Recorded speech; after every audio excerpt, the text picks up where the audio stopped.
ఇప్పుడు చాలా మంది ఖడ్గమలాచన చేస్తారు. దాంట్లో త్రింకారాసన గర్భిత నలసిక అని వచ్చేస్తుంది చక్కగా. లం ఇత్యాది పంచపూజ కుర్యాతనం. వాళ్ళు ఏం చదువుకుంటూ వెళ్ళిపోతారు, చెప్పేవాళ్ళు చెప్పారు. ఇది షడంగన్యాసం కుర్యాతనం, అది వాళ్ళకి తెలియదు, చదువుకుంటూ వెళ్ళిపోతారు. నేను చూశాను. ఈ పంచపూజ అనేది డైరెక్ట్ గా మన దగ్గర ఇప్పుడు ఏంటంటే గంధాలు పుష్పాలు అవి లేకుండా కూడా చెయ్యొచ్చా, మార్గం ఉందా, ఉంటే ఎలా అనేది అంటే చెప్దాం. ఇప్పుడు లమిత్యాది పంచపూజ అనేది మానస పూజగా చెప్తారు. అంటే ప్రతి దేవతకి కూడా జపం చేసినప్పుడు కానీ పారాయణ చేసినప్పుడు కానీ జపేన పుటితా పూజ పూజయా పుటితో జప అన్యోన్య పుటనం కృత్వా సాధయేద్ వర సాధనం అని మనం జపం చేసినప్పుడు కూడా అమ్మవారికి కానీ అయ్యవారికి కానీ ఎవరికైనా సరే పూజ చేసి పూజాంతంలో జపం చేయాలి. జపం చేస్తే దానివల్ల ఫలితం కలుగుతుంది. మనం వరాలు పొందాలి అంటే ఖచ్చితంగా జపానికి కానీ పారాయణకు కానీ ముందు ఆ దేవతకి పూజ చేయాల్సి ఉంటుంది.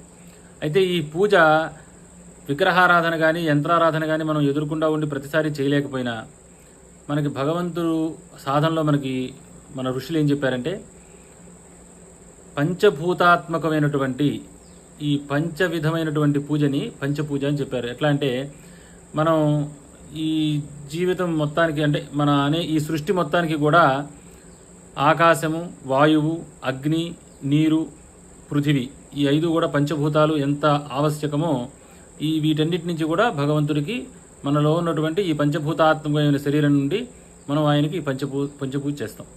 దీనికి ముద్రలు ఉంటాయి.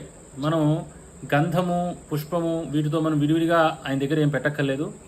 ఎట్లా అంటే అంగుష్ట కనిష్ట యోగేన అని ఇట్లా తొడల మీద పెట్టుకుని లం పృథ్వీతత్వాత్ గంధం పరికల్పయామి, హం ఆకాశతత్వాత్ పుష్పం పరికల్పయామి, యం వాయుతత్వాత్ ధూపం పరికల్పయామి, రం వహ్నితత్వాత్ దీపం పరికల్పయామి, వం అమృతతత్వాత్ అమృత నైవేద్యం పరికల్పయామి, సం సర్వతత్వాత్ సర్వోపచార పూజాం పరికల్పయామి. ఇట్లా మొదటి దానికి బటన్ వేలుతో చిటికిన వేలు యొక్క మధ్య కడుపు మధ్యలో ఇట్లా ఈ ముద్రని చూపిస్తూ లం పృథ్వీ తత్వాత్ అని చెప్పాలి. అలానే బటన్ వేలు యొక్క మధ్య కడుపును చూపిస్తూ ఇట్లా తర్జనితో హం ఆకాశతత్వాత్, అలానే చూపుడు వేలు యొక్క మధ్య కడుపును చూపిస్తూ యం వాయుతత్వాత్, మధ్య వేలు యొక్క కనుపును చూపిస్తూ రం వహ్నితత్వాత్, అలానే ఉంగరం వేలు యొక్క మధ్య కనుపుని ఇలా చూపిస్తూ వం అమృతతత్వాత్. ఇలా ఇక్కడితో 5 అయిపోయినాయి.